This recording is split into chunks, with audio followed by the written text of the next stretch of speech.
दोस्तों, मेरा नाम संजीव और आप देख रहे हैं टेक्नो हंगर। उम्मीद है आपको मेरा इसके पहले वाला वीडियो काफ़ी पसंद आया होगा, जो मैंने वीडियो बनाया था एसईओ इंट्रोडक्शन के ऊपर। और आज मैं उसी के कंटिन्यूएशन में दूसरा वीडियो डालने जा रहा हूं जो ऑन पेज एसईओ के ऊपर हो। लेकिन इस ऑन पेज एसईओ से जो एक टॉपिक मेरा पिछले वीडियो में रह गया था, जो है बेनिफिट्स ऑफ एसईओ। तो पहले हम डिस्क्राइब करेंगे बेनिफिट्स ऑफ एसईओ और उसके बाद हम ऑन पेज एसईओ स्टार्ट करेंगे। So what is the benefits of SEO? First thing is brand awareness.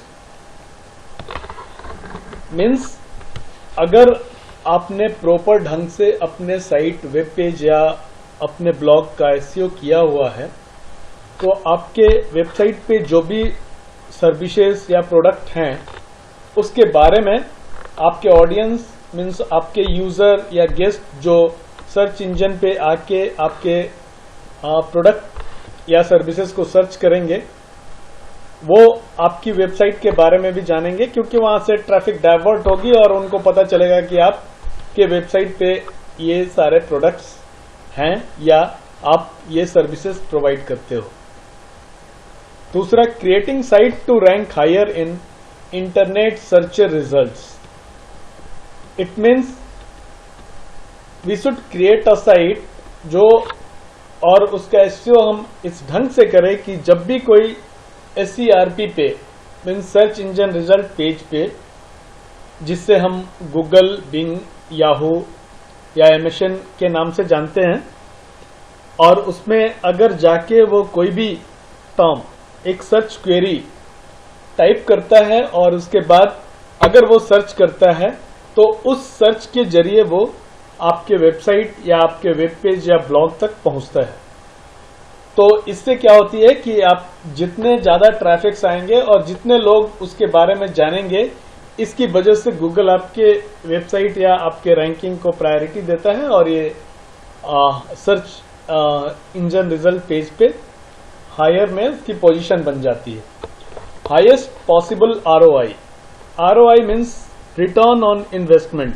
It means 100% ROI means if your client spend X, he earn 2X in return।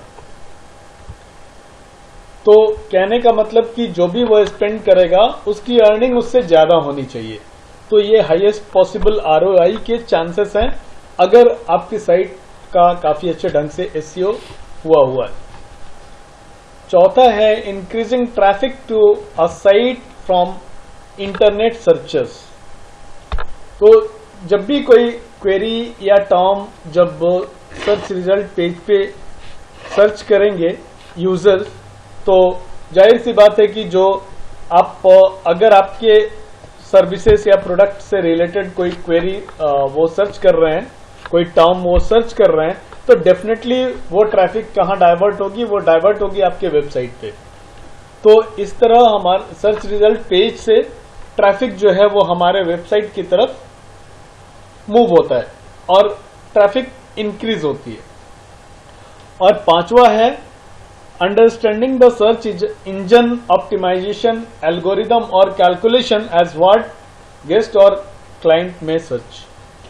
तो हमें यह भी समझना पड़ेगा कि यूजर सर्च इंजन पेज पे जाके और क्या सर्च करता है, वो टर्म या क्वेरी, कौन सी क्वेरी या टर्म को लिखेगा या उससे वो डाइवर्ट होगा हमारे वेबसाइट पे, तो वो कौन सा टर्म या कौन सी क्वेरी सर्च करेगा, तो उस एल्गोरिदम को भी हमें जानना पड़ेगा। और बेसिकली वो एल्गोरिदम क्या है, उससे हम क्या करते हैं कि उसके लिए हम कीवर्ड जो है या क्वेरी टर्म है उसको सर्च करते हैं, उसकी एक्सटेंसिव सर्च करते हैं हम उसको, और उसके लिए हम गूगल एडवर्ड टूल भी यूज कर सकते हैं, जो गूगल का अपना गूगल एडवर्ड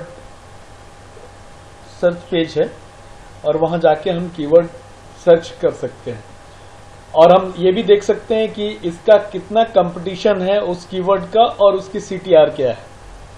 तो इस एल्गोरिदम को भी SEO समझता है, और अगर आपने अच्छे ढंग से अपने वेबसाइट का SEO किया हुआ है तो रियली उसकी रैंकिंग, उसके साथ साथ उसकी ब्रांड अवेयरनेस, उसकी विजिबिलिटी, ये सारे कुछ आपके वेबसाइट का definitely search engine result page पे बढ़ेगा और उससे आपको ओवरऑल बिजनेस प्रॉफिट भी होगा। और वो कैसे होगा? वो हाईएस्ट पॉसिबल ROI के टर्म में होगा। दोस्तों अब हम स्टार्ट करते हैं SEO ऑप्टिमाइजेशन। तो हमारा जो दूसरा ये है टाइप ऑफ SEO ऑप्टिमाइजेशन। तो कितने तरह के SEO ऑप्टिमाइजेशन है? There are 2 types of SEO optimisation. First is on page optimisation and another one is off page optimisation. तो हम देखेंगे कि ऑन पेज ऑप्टिमाइजेशन में क्या कर सकते हैं, ये क्या है, और ऑफ पेज ऑप्टिमाइजेशन में हम क्या कर सकते हैं, इसके बारे में हम जानेंगे। ऑन पेज ऑप्टिमाइजेशन क्या है? एक ऐसा ऑप्टिमाइजेशन है जो आपके वेब पेज या वेबसाइट के रैंकिंग और ज्यादा से ज्यादा ट्रैफिक ही नहीं दिलाता है, बल्कि इसके साथ साथ ये आपके जो वेबसाइट है उसकी रैंकिंग तो बढ़ाता ही है, उसके साथ आपके वेबसाइट की विजिबिलिटी को भी इंक्रीज करता है। तो इसलिए ऑन पेज ऑप्टिमाइजेशन बहुत ही जरूरी टर्म है, और हम देखते हैं कि ऑन पेज ऑप्टिमाइजेशन में हम क्या क्या कर सकते हैं। On page SEO include content optimisation. It means हमारा जो कंटेंट हो वो बिल्कुल ही फ्रेश और क्वालिटी कंटेंट हो, ये कहीं से डुप्लीकेट किया हुआ ना हो। और आजकल लोग समझते हैं कि हम सिनोनिम्स चेंज कर दिया और वो सेम टॉपिक को यूज कर ले या सेम पैरा कहीं से कॉपी पेस्ट कर ले और सिर्फ सिनोनिम्स उसका चेंज कर दें, तो दैट इज आल्सो एक तरह का वो क्या है, डुप्लीकेसी है। तो वो डुप्लीकेसी भी हमें यूज नहीं करना चाहिए, क्योंकि अगर आप वैसा करेंगे तो गूगल आपकी साइट को पेनलाइज कर सकता है। तो हमेशा हमें कोशिश करना चाहिए कि हमारा जो कंटेंट हो वो फ्रेश हो, ताकि ज्यादा से ज्यादा यूजर हमारे कंटेंट को पढ़े और इस तरह वो हमारे वेबसाइट पे इंगेज हो सके। Second, include Meta data. तो इंक्लूड मेटा डेटा में क्या क्या चीज आते हैं? मेटा डेटा में जो आती हैं चीजें वो उन्हें हमेशा करेक्ट ऑर्डर में होना चाहिए। पहला टाइटल टैग, दूसरा डिस्क्रिप्शन और तीसरा कीवर्ड टैग। और टाइटल टैग इसकी लेंथ को हमें 55 कैरेक्टर रखना चाहिए, जो कि एक सही वो है, और वो इंक्लूडिंग स्पेस, उससे ज्यादा हमें यूज नहीं करना चाहिए। अदरवाइज वो हमारे जब भी कोई वो साइट को खोलेगा तो वो नहीं दिखेगा। इसके साथ साथ फेविकन भी हमें यूज करना चाहिए, और इस फेविकन को मैं दिखलाऊंगा एक एग्जांपल के तौर पे आपको। डिस्क्रिप्शन टेक्स्ट की मैक्सिमम लेंथ जो होगी जो डिस्क्रिप्शन टैग में, वो अराउंड 155 कैरेक्टर होना चाहिए, उससे ज्यादा नहीं होना चाहिए।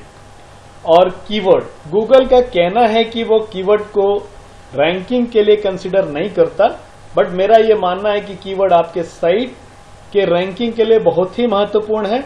और कीवर्ड को यूज करते समय आप, क्योंकि कीवर्ड टैग के अंदर आप एक से ज्यादा कीवर्ड यूज करेंगे, तो उसमें हम सेपरेटर के तौर पे कॉमा को यूज करते हैं, और इस तरह मैक्सिमम कीवर्ड्स को हम इस्तेमाल कर सकते हैं। मैं अभी आपको एक एग्जांपल दिखाता हूं टाइटल टैग, डिस्क्रिप्शन और कीवर्ड के लिए। ये इस मेटा डेटा को हम कैसे यूज करते हैं।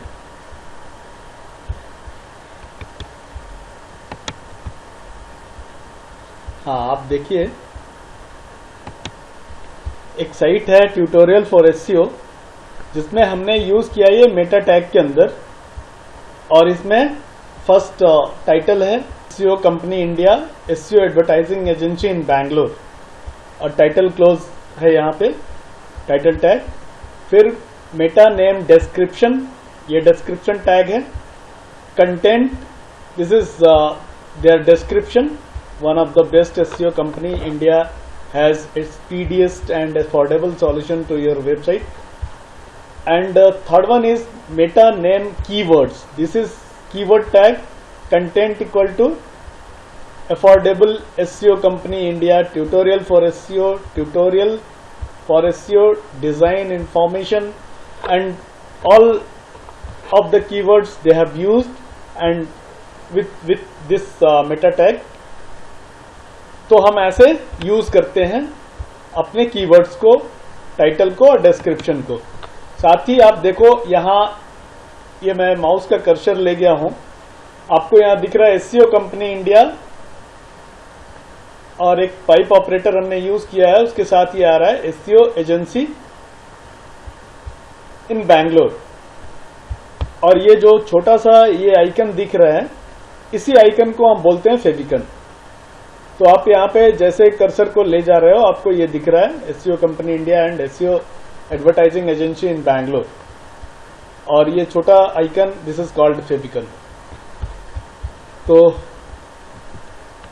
ये है आपका डेटा टैग, और हम उससे हमेशा ही करेक्ट ऑर्डर में हमें यूज करना चाहिए। तो इसके बाद coding and implementation.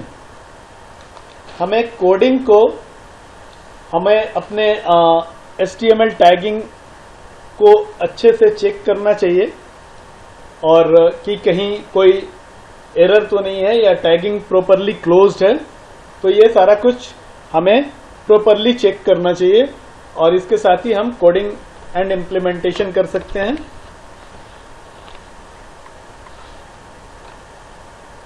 Tagging guideline के थ्रू।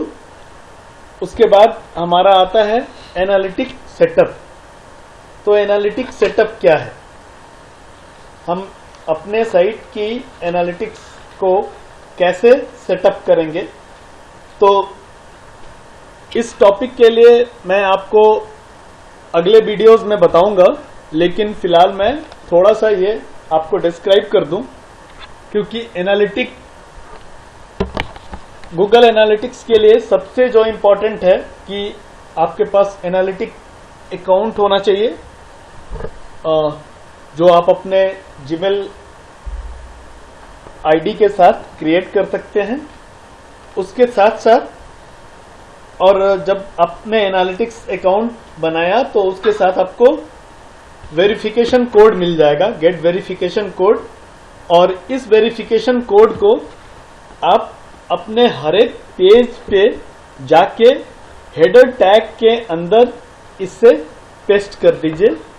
और अब क्या हुआ कि आपका इस तरह एनालिटिक अकाउंट सेटअप हो जाएगा, जो बहुत ही इंपॉर्टेंट है। और इससे हम हर तरह के रिपोर्ट जनरेट कर सकते हैं कि आपको किस चैनल से कितने ट्रैफिक्स आ रहे हैं, उनका बिहेवियर क्या है, वो किस लोकेशन से हैं, और आपको रियल टाइम ट्रैफिक्स आप देख सकते हैं वहाँ। एनीवेज, मैं इसको काफ़ी विस्तृत पूरे एक क्लास में डिफाइन करूँगा, तो इसके लिए आप चिंतित ना हो। फिलहाल चूंकि ये ऑन पेज SEO है, तो इसलिए मैं छोटे शॉर्ट में आपको बतला रहा हूँ। और रोबोट टेक्स्ट, ये भी आपके वेबसाइट के लिए एक इम्पॉर्टेंट फाइल है। चाहे इसमें कुछ भी हो या ना हो, लेकिन ये फाइल जरूर होना चाहिए। ये टेक्स्ट फाइल है और काफ़ी इम्पॉर्टेंट है, जो सर्च इंजन स्पाइडर को ये बताता है कि क्या इंडेक्स या क्रॉल होना चाहिए और क्या सर्च इंजन क्रॉल नहीं करेगा।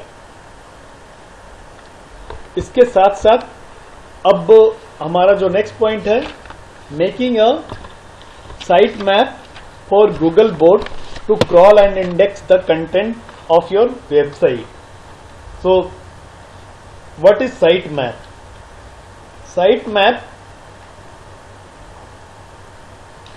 जो है वो क्या है कि sitemap हमारे वेबसाइट के लिए एक जरूरी फाइल है जिसमें आपको ये इंश्योर करना है कि साइट मैप जो है एक HTML फाइल होता है, sitemap.html, जो क्लाइंट के लिए हम यूज करते हैं या यूजर के लिए यूज करते हैं, लेकिन उसके साथ साथ हमें sitemap.xml फाइल भी चाहिए और ये जो XML फाइल होता है वो बेसिकली वेब क्रॉलर्स के लिए होता है, जो ये पता करते हैं कि साइट मैप में आपने क्या क्या डिफाइन किया हुआ है और कितने उसमें लिंक्स हैं।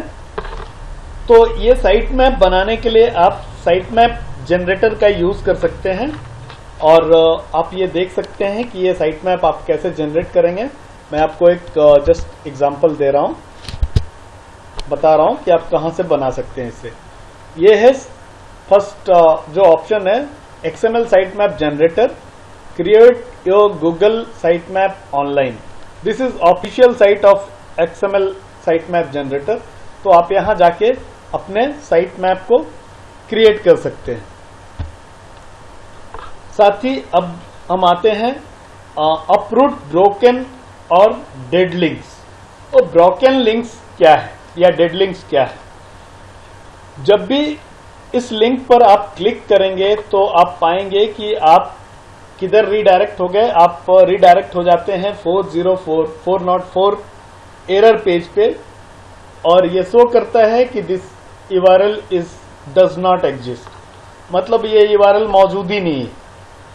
तो 404 एरर और ब्रोकन जो लिंक है वो भी आपके सर्च इंजन रैंकिंग को इम्पैक्ट करता है, क्योंकि इन लिंक को सर्च इंजन क्रॉल या इंडेक्स नहीं करता, तो इससे आपको कोई बेनिफिट नहीं मिलता है बल्कि आपको नुकसान हो जाता है। क्योंकि कोई भी यूजर या ट्रैफिक जब वो 404 पेज देखता है, means your URL does not exist, तो वो कोशिश करेगा कि उस साइट पे दोबारा या उस लिंक पे दोबारा ना जाए।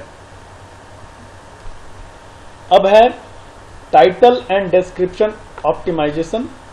सो आपको मैंने ये पहले में ही बता दिया, इंक्लूड मेटा डेटा के अंदर ही मैंने डिस्क्राइब कर दिया कि आपके जो टाइटल हैं और डिस्क्रिप्शन, वो टाइटल मैक्सिमम 55 कैरेक्टर्स के होने चाहिए इंक्लूडिंग स्पेस, और डिस्क्रिप्शन जो है वो मैक्सिमम 155 कैरेक्टर हम यूज करते हैं। और इस तरह हम टाइटल और डिस्क्रिप्शन ऑप्टिमाइजेशन कर सकते हैं। Proper URL structure, it means proper URL structure means आपका जो URL हो वो प्रॉपर होना चाहिए। और सपोज कि कभी कोई यूजर टाइप करता है www.supposetutorialforseo.com हम देते हैं, और समटाइम्स वो बिना www के भी अगर वहाँ टाइप करता है इस सर्च इंजन बार में, सर्च बार में, तो आप देखो ये क्या आउटपुट आपको दिखलाता है। आप www से भी आप चले गए ट्यूटोरियल फॉर SEO के साइट पे, और अगर आपने ये www नहीं दिया तो भी आप कहाँ जाते हैं, आप सेम URL पे पहुंच गए। अब मैं आपको ये दूसरे न्यू पेज में खोल के दिखाता हूँ, अदरवाइज आपको कंफ्यूजन होगी। तो आप देखो दोनों से ये ऑटोमेटिकली आपको रिडायरेक्ट करता है www.tutorialforseo.com पे। तो ये क्या है, और इसके लिए हम क्या कर सकते हैं कि कैनोनिकल टैग भी यूज कर सकते हैं, जहां हम टैग यूज करेंगे link rel equal to canonical href equal to http://www.url, जो भी आपका URL है वो यहां आप डाल सकते हो।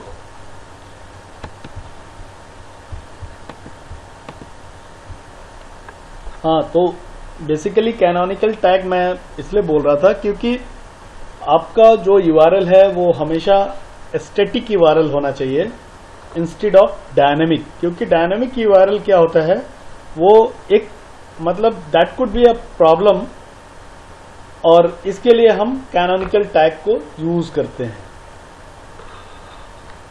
अभी हमारा जो नेक्स्ट पॉइंट है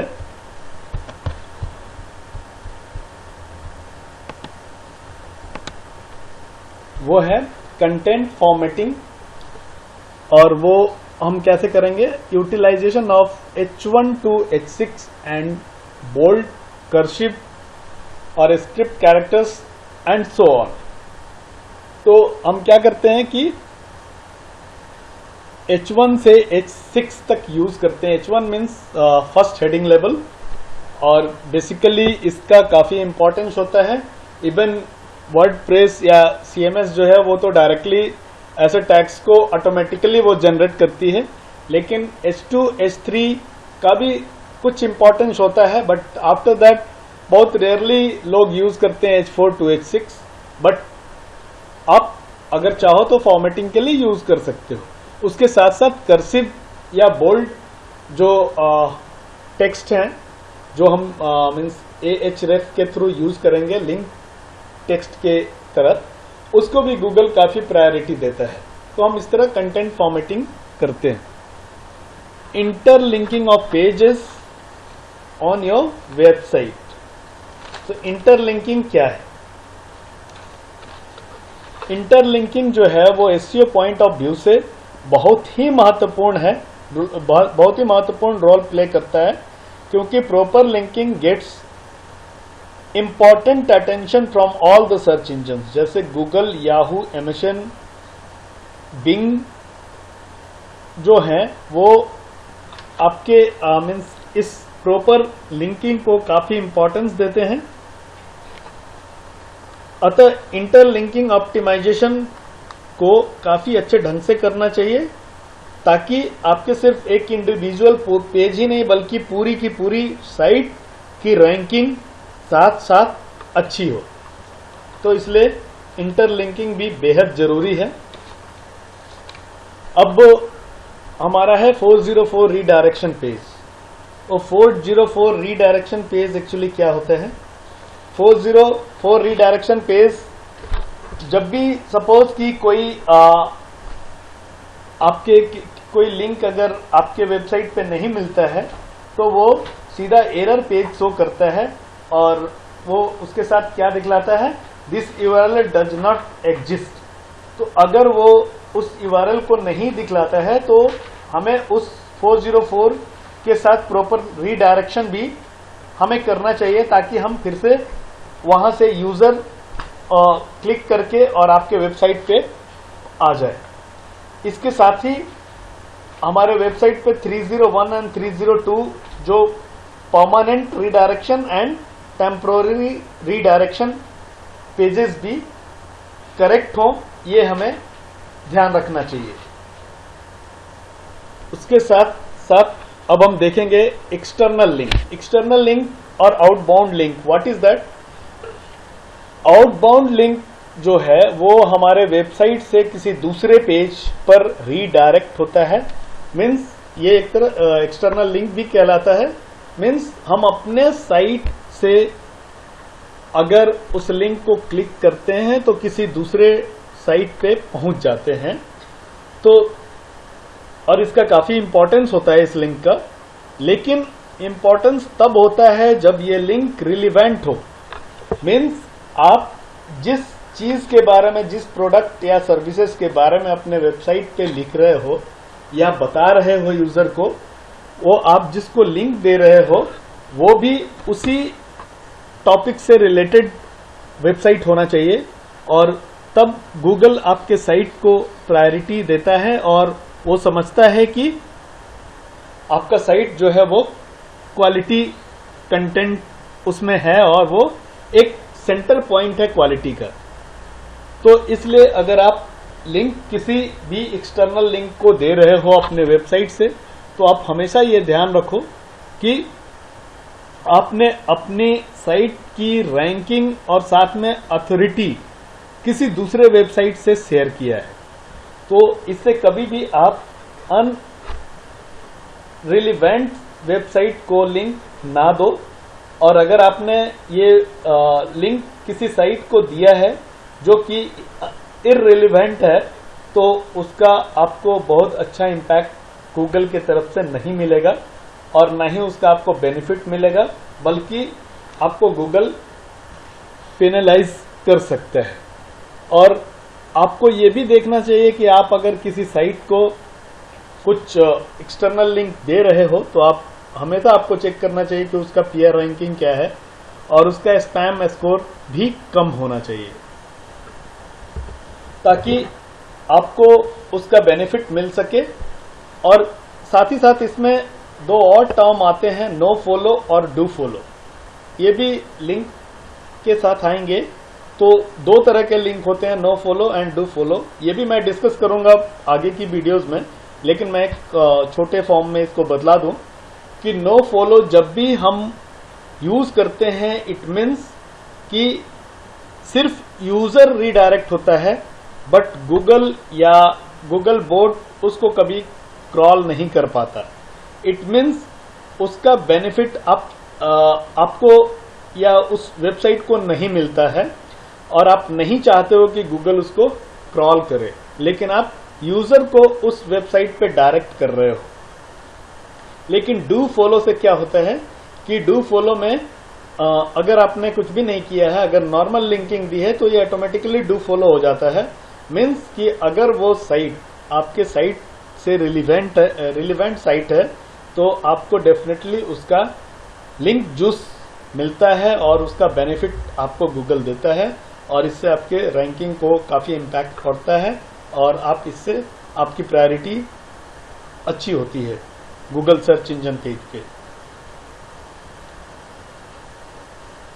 अब हमारे पास है next point, quick loading page.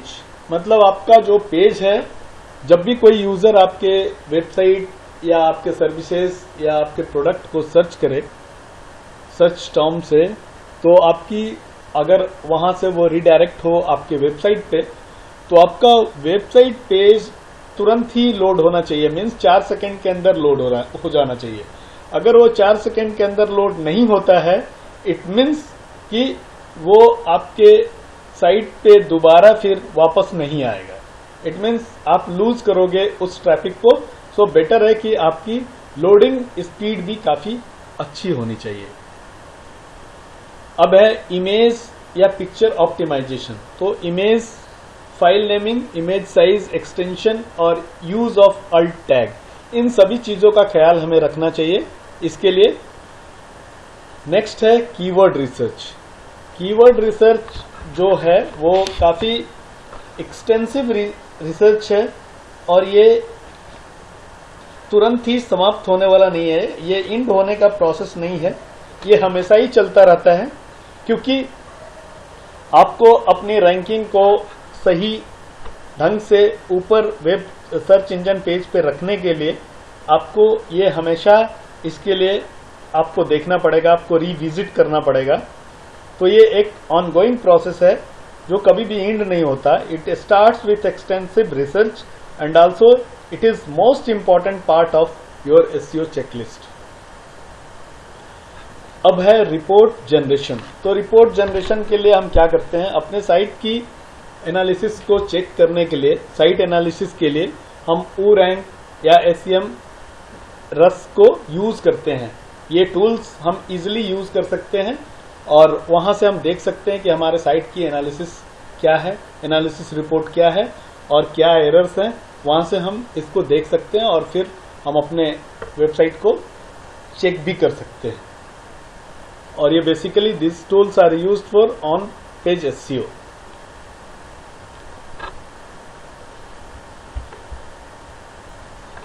हाँ, तो अब हम देखेंगे few important tips on page SEO. पहला है use short and keyword rich URL. तो हमें ये कोशिश करना चाहिए कि हमारा जो यूआरएल है वो सॉर्ट हो और कीवर्ड रिच हो।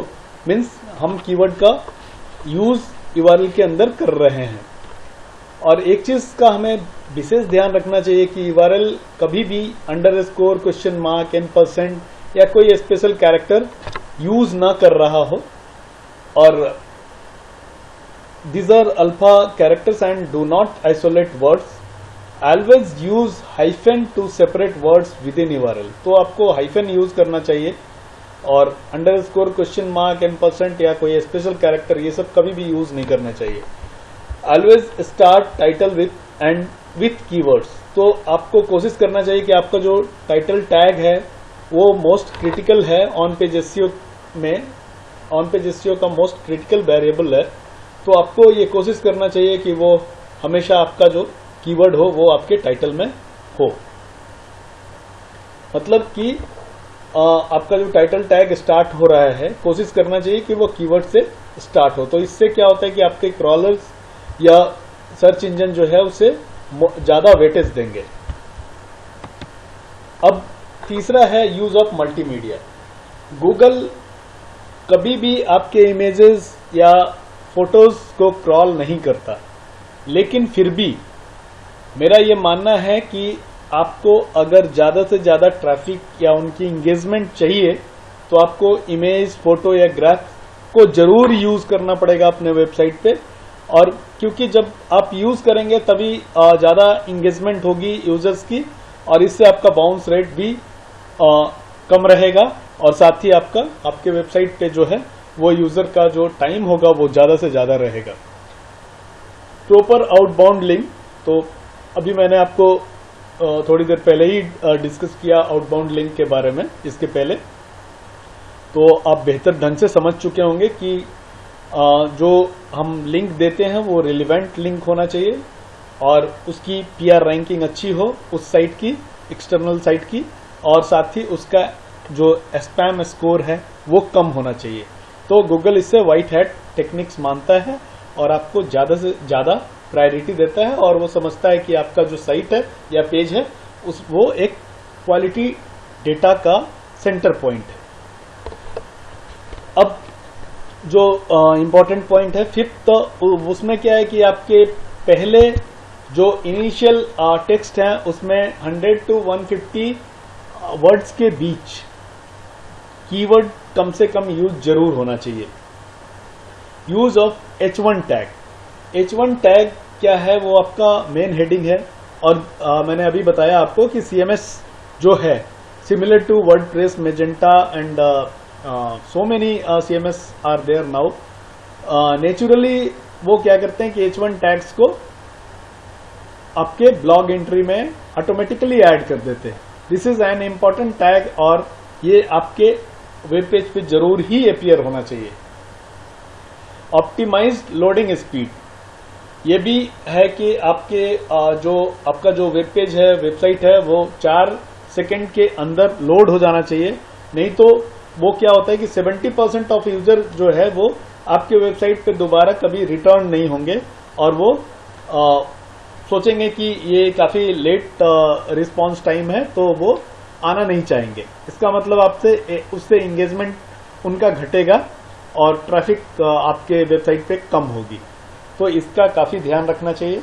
और आपने वेबसाइट की लोडिंग को अगर चेक करना चाहते हैं तो एक टूल है पिंगडम, आप वहां जाके चेक कर सकते हैं। Use social sharing button on website और ब्लॉग।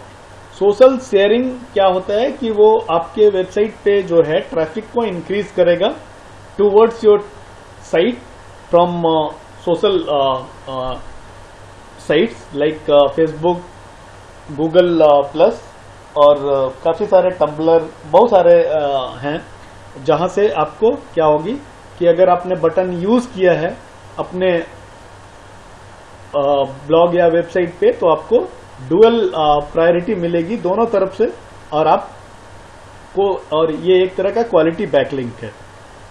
तो इससे आपके ट्रैफिक बढ़ने के चांसेस ज्यादा है। पोस्ट लॉन्ग कंटेंट, कभी भी अपना जो पोस्ट करें या ब्लॉग अपना जो करें वो मिनिमम 300 वर्ड तो होने ही चाहिए, उससे कम का नहीं होना चाहिए। उसके बाद है रिड्यूस बाउंस रेट। तो जब आपके वेबसाइट को कोई गेस्ट या यूजर वो काफी फास्टली आता है और वो छोड़ के चला जाता है, इमीडिएटली निकल जाता है, दूसरे पेज को विजिट नहीं करता है और वो उसका एंगेजमेंट नहीं होता है, तो वो क्या होता है कि आपके साइट का बाउंस रेट जो है वो इंक्रीज होता है। तो जितना ज्यादा बाउंस रेट होगा वो उतना ही आपके पेज क्वालिटी और इंगेजिंग कंटेंट के लिए अगर नहीं है तो वो अच्छा नहीं है। तो इसलिए बाउंस रेट हमेशा कम होना चाहिए, और इसके लिए आपको या तो क्वालिटी कंटेंट या इंगेजिंग कंटेंट को रखना पड़ेगा, और हो सके तो आप एक ब्लॉग भी उसके अंदर डालो ताकि लोग ज्यादा से ज्यादा आएं और आपके ब्लॉग को पढ़ें। अब LSI कीवर्ड्स। LSI कीवर्ड्स क्या है?